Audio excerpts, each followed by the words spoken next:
Last year, the average Canadian got back $2,300 from the CRA. But here's the thing. Thousands of newcomers got way less than they should have. Or worse, nothing at all. And it's not because they earned too much. It's because nobody told them what to claim. Today we are sharing 10 strategies that can actually put real money back in your pocket in this tax season. Some of them take literally 5 minutes and one of them could save you thousands. We're speaking from experience. We have utilized some of them ourselves and it made a real difference. Hi, I'm Pratik. And I'm Choiti. Welcome back to 2 Cents Diaries, a channel where we share life and finances as newcomers in Canada. Let's get into it. Before we jump in, quick context. Tax season in Canada started February 23rd, and the deadline for most people is April 30th, 2026. If you are self-employed, you have until June 15th, but you still owe any taxes by April 30th. And here's something a lot of newcomers don't realize. Even if you arrived in Canada partway through 2025, you should still file a return, even if you had zero income, because filing is how you unlock benefits. We will explain exactly why in a moment. Also, this is not financial advice. We are sharing what we have learned from our own experience and research. Always check with CRA or a tax professional for your specific situation. Strategy number 1.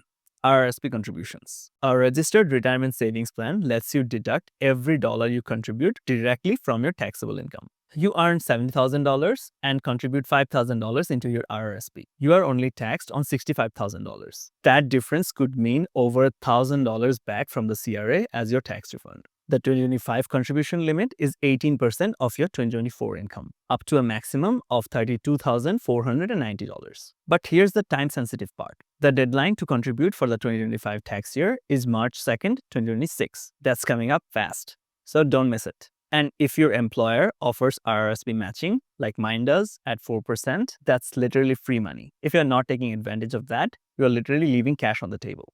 Check your CRA My account to know exactly how much room you have to contribute. We have made a detailed video on RRSP and how you can maximize your money inside your RRSP account. Go check it out after this video. The link is in the description box below.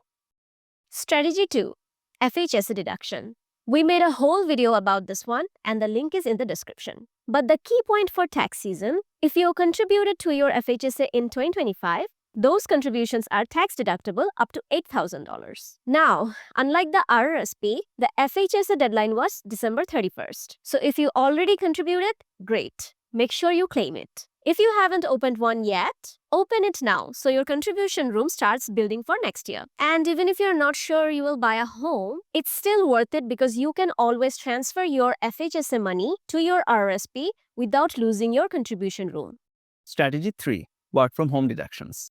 This is a big one, especially for tech workers or anyone who is working remotely or in a hybrid setup. If you worked from home more than 50% of the time for at least 4 weeks in 2025, you can deduct a portion of your rent, utilities, and internet when you file your taxes. Now, the old pandemic flat rate method is gone. You have to use the detailed method now, which means you need your employer to sign a form called T2200. I know it sounds intimidating, but it's really not. You fill in your details, your employer signs it, and you just keep it on file. You don't even need to send it to the CRA unless they ask. And here's why that matters. The detailed method actually has no cap on how much you can deduct. So, if you're renting in Toronto, paying $2,000 a month, and your home office takes about 15% of your apartment, that's $300 a month and $3,600 a year just in rent. Add utilities, internet, and you could be looking at over $4,000 in deduction. That's some serious money. Why leave that on the table?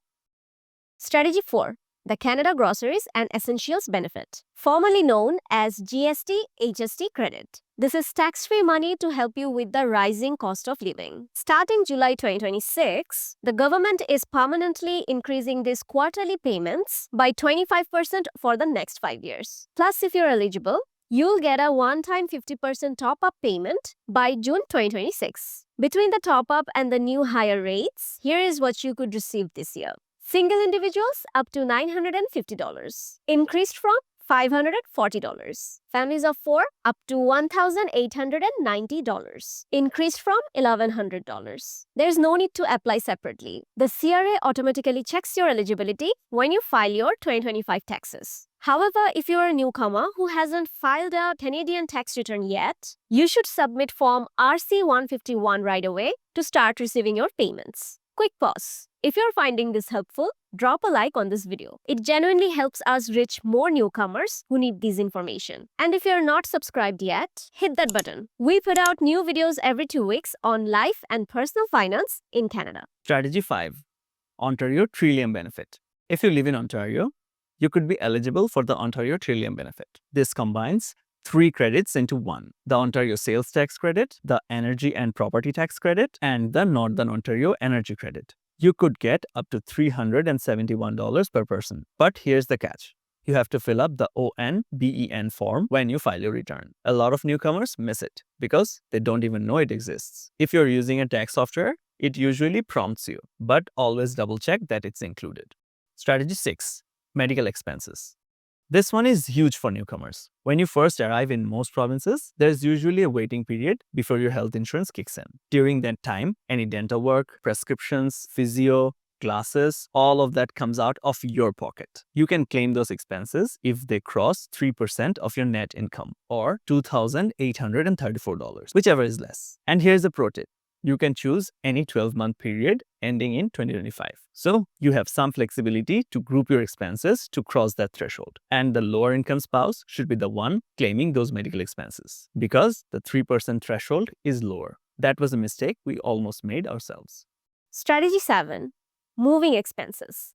If you moved at least 40 kilometers closer to a new job in Canada, you can deduct your moving costs. That includes transportation, temporary hotel stays, meals during the moves, and even lease cancellation fees. You moved to Canada, you got a job, that counts as long as the move was within Canada. You will use Form T1M to calculate the deduction, and you can only deduct it against income earned at that new location. Strategy 8. File your spouse's return even with zero income. And this is the one people really overlook. If your spouse didn't work in Canada, you should still file the return, even with zero income. The reason is that benefits like GST/HST credit, the Canada Child Benefit, and the Ontario Trillium Benefit are calculated based on family's net income. If your spouse doesn't file, CRA doesn't have the complete picture and may reduce or delay your benefits. Filing both returns is how you maximize what your family receives. Strategy 9. Canada Workers Benefit.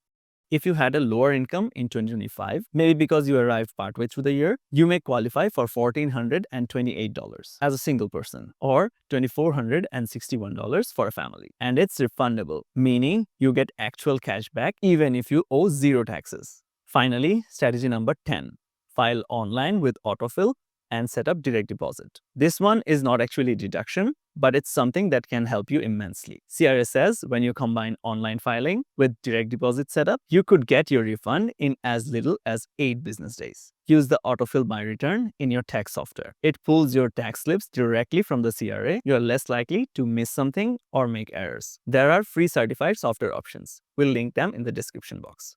All right. Now you are aware of the strategies that can help you get maximum refund from the CRA. Check carefully and evaluate which ones you qualify for. And remember, the biggest thing is to actually file. A lot of newcomers leave money on the table simply because they don't file or they file late. Don't be that person. If you found this helpful, share it with a friend who just moved to Canada. Chances are they need to hear this too. And please drop a like and subscribe. Since your TFSA room has already refreshed for the year, you might be considering investing in it soon. Next, we're making a video on how you can best utilize your TFSA and invest your money to grow inside it. In the meantime, watch this video where we rank the best high-interest savings accounts available in Canada in 2026. Thanks for watching. We'll see you in the next one.